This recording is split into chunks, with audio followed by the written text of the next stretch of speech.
So here I am, Reno, Nevada, the biggest little city in the world, known for so many things. Hot August Nights car show, the Reno air races, street vibrations, the motorcycle festival. I mean, you name it, the list goes on and on. But one of the things I dig is this 42-year-old Basque restaurant that, get this, it's got a hotel on top. This is Louis Basque Corner. Chicken basket. Order of oxtails and rabbit. Got shrimp working. It's an institution. It's a Reno staple. It's hard to find good original Basque food. This is authentic. Sweet bread coming up. Lamb stew, oxtail. The rabbit's awesome. Good, hearty peasant food. Thanks to Louis Aragible, who opened this joint in '67. This place was packed. What do you mean this place is packed? This place is packed now. Louis ran the kitchen himself for almost 30 years. You ready? Till he passed his recipes on to longtime chef Frank Vargas. Beautiful. Like this top seller. One oxtail coming up. On the menu from the beginning. Great. Just kind of melts in your mouth. So, what are we gonna cook today?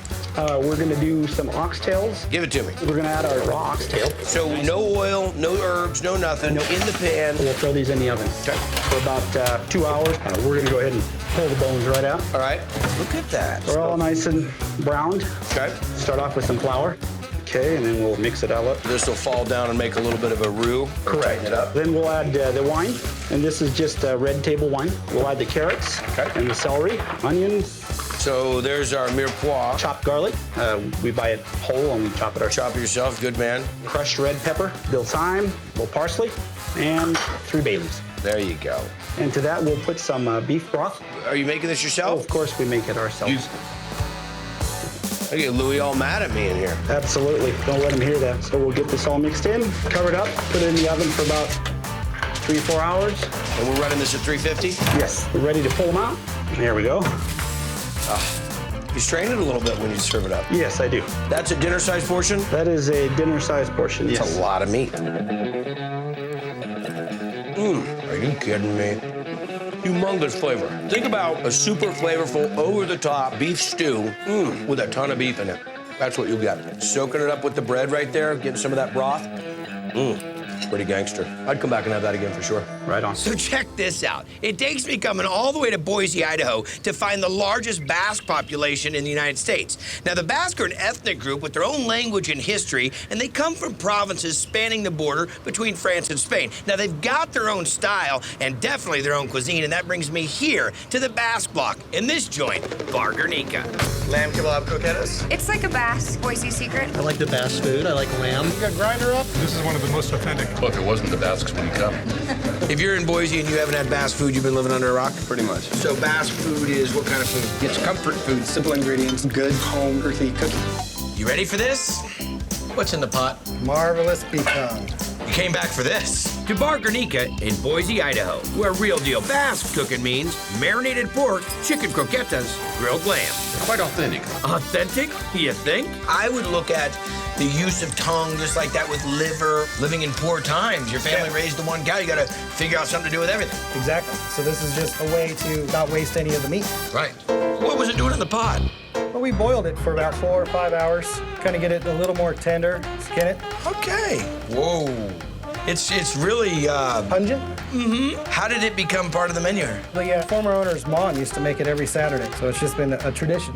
We usually start serving it about 11:30, and most of the time we can run out by 1, Oh, I bet 2 o'clock. you do. Just want to slice it up a bit. It's like tongue bologna. We're gonna add a little bit of kosher salt to it, some granulated garlic. Just add a little more flavor. That tongue knows flavor. It's all about good grassy flavor. Well, now we gotta bread it, so we're gonna put a little flour, Please tell me we're frying this thing. Oh, yeah. Please tell. Oh, good. a little oil. Is that just gonna be the egg on the outside? There's no more flour? Nope, good. Hold back. Yes, yeah. Oh, it is. It's like French toast tongue. Oh, watch out. Oh, burn! Oh, I gotta go home to leave. Traumatized. So what happens here after we fry these up? We're gonna put this in a sauce. Olive oil, crushed red pepper, onion and garlic puree, tongue bits, some of the chiricetta pepper sauce, like ground up into it, salt, paprika, tomato sauce, a little tongue marinara. Sits there, marinates kind of with the sauce. Oh, it's good. It's good. I'm driving. All right. Eyes are bigger than my tongue. Ooh. Yeah, they're rolling off the tongue today. They are. It's hot, I bet. I'm not gonna cool down. Wow. What do you think of that? It's fantastic. Yeah. The tongue, that is tender. It's like roast beef. The paprika, tomato, garlic sauce is off the chain. Yum, yum. There goes the tongue. Really good sauce. This is the owner's mom's recipe that she used to do down here. Oh, yeah? So when people come down, they're getting it the legit way. Yeah, exactly. Now, you know on Triple D, I love finding the old school joints. And boy, do I have one for you. A joint from 1901. So here I am on the east side of Bakersfield, California, right by the Southern Pacific Railroad. Now, from 1901 to 1935, this place was a lot of different joints. But since 1935, everybody in Bakersfield knows this place. This is the Pyrenees Cafe. Pyrenees is a landmark. The food here is incredible. Good flavors, made from scratch, right from home. And right from the Basque tradition. Ossobuco. This old world menu has been a longtime staple here. So when Julie and Rod Crawford took over in 2014, they weren't about to change it. Basque food, is it hard to explain that to people in Bakersfield? No, everybody in Bakersfield gets it. It's hard to explain to the rest of the world. Traditionally, it is ethnic food that comes from the Basque region between France and Spain. And French-born chef Gilbert Hernandez knows a thing or two about the Basque people. It was the best sheepherder. The best sheep herders. Oh, yeah. People would ask the Basque to come to the United States to raise sheep. These are poor people Yes, living exactly. in the hills. Yes, with nothing, they used to make a meal. So they have to become creative. Yes. And they use every part of the animal. You can get everything from the pickled tongue to soup or whatever the specials are for the day. Fried chicken ready. They're the best at it. It's really kind of a mainstay. It's not Southern fried chicken by any stretch of the imagination. And I think the garlic just makes it something different.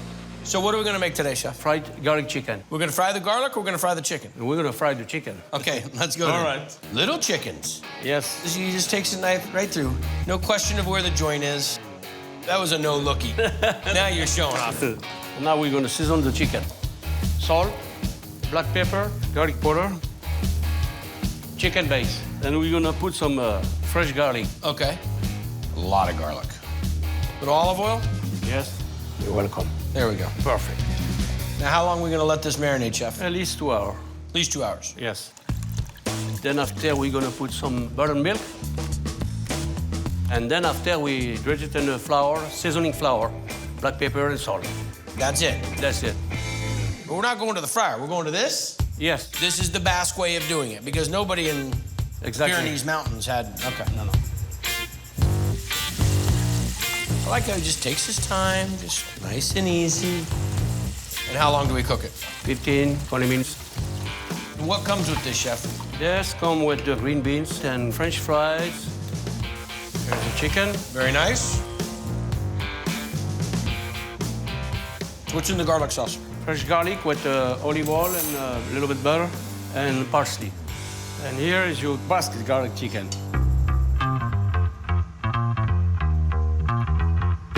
The garlic on the outside is very strong, but the garlic and the flavor inside the chicken is what is really nice. It's tender, it's juicy, lots of flavor. The crust on the chicken is great. I have restaurants called Johnny Garlics. I have one in Bakersfield. But if I was gonna ever make fried garlic chicken, that would be the example. Outstanding. I always have friends saying to me, listen, man, when you go to someplace really cool, you gotta bring me along. So here I am, Marcel Reese, pro ball player, and we are in Barcelona, Spain. What do you think? Not too bad. You come to Barcelona, there's one thing you gotta try, and I know he doesn't like it, and that's Pulpo. Pulpo, as an octopus? No place better than Pulperia Agudinha. This has got a lovely, authentic feel to it. The food is fantastic. Bueno, señora. You can either get a small appetizer or it could be your whole meal. El mejor en Barcelona. What is Galicia? Galicia es una región al noroeste de España. Which is the birthplace of Jose Luis Sierra, who opened this joint back in the 90s with fellow food biz vet Andres Flores.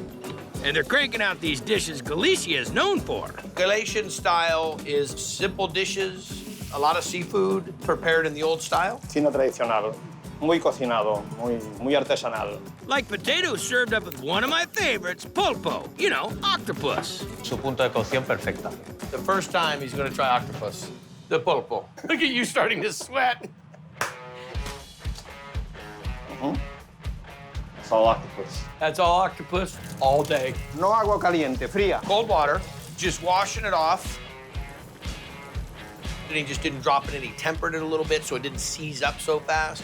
Why the copper pot? The pot special? Ollas de aluminio sueltan sabor al agua. Olla de cobre, especial cocinar pulpo. Got it. Una hora? 35, 40. So 35, 40 minutes, bring it out. Go ahead, Marcel, jump in there. Don't drop it. Pour off the water. Pour off the water. That's not hot at all. Prueba tú. This is your new kitchen assistant? It's great. I think it's a good idea. Not bad, huh? Trim up that octopus quite nice. This is how you do it in Galatian. Cuchillo mal profesional. Típico, tijera. That's one serving. Decent portion, okay? Sal, paprika, dulce, picante. He's got smoked paprika and the sweet paprika in there. Oliva, bueno. Tata, Papas? decoration. Beautiful. There we go. Fantastic. Ladies, gentlemen. You're going for it. Going big. Oh. Ah! It's good. Almost a crab-like texture. It's like the best, most tender lobster you'll ever try. There's a little bit of texture to it. What I like is the spicy and the sweet of the paprika. He uses a really nice grainy salt in that really strong olive oil. That's awesome. Oh, dynamite. This is Singleton Seafood Shack. When you see the boats out back, you know that you're getting real fresh seafood. Fried shrimp. Always good, always fresh, right off the boat. As soon as you walk in, there's this whole display of fresh fish. Whatever's fresh, we got it. And it's all good. Because owner Dean Singleton Y'all did good today? is making sure. I appreciate it, Randy. Okay, so what do we got here? Fresh flounder. Okay, here.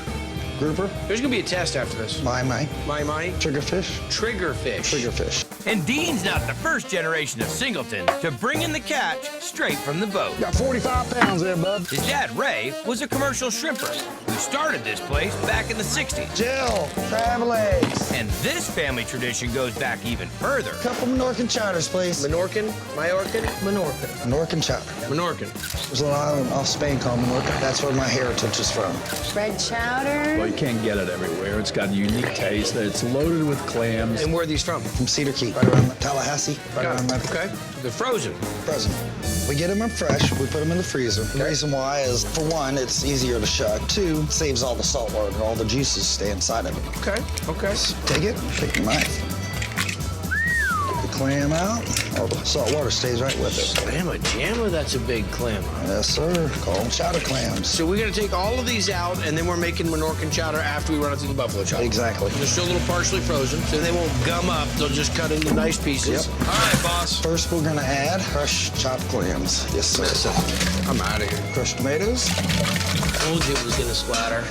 So we're making Manhattan clam chowder. Basically, a little bit different. Let me guess, granulated garlic. Got it. Granulated garlic, capital of the world. A little lemon juice, a little Worcestershire, clam base. Wow. Water.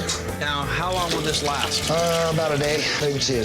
Really? Yeah, and then we put bacon in. Pre-cooked bacon with a little bit of its fat? Yep, leave the juice, and we stir it. Let the clams cook, let it all kind of come together. For 90 minutes. Then we add onions, celery, bell pepper. Celery and bell pepper? Yes. I'm over here in the splash-free zone. We add potatoes. Call for the splash zone. There you go. We're gonna stir it in. And let that go until it heats back up? Until it gets to a boil. What about salt and pepper and all that kind of stuff? No need. Not necessary. Nope, clams add it. This could be interesting.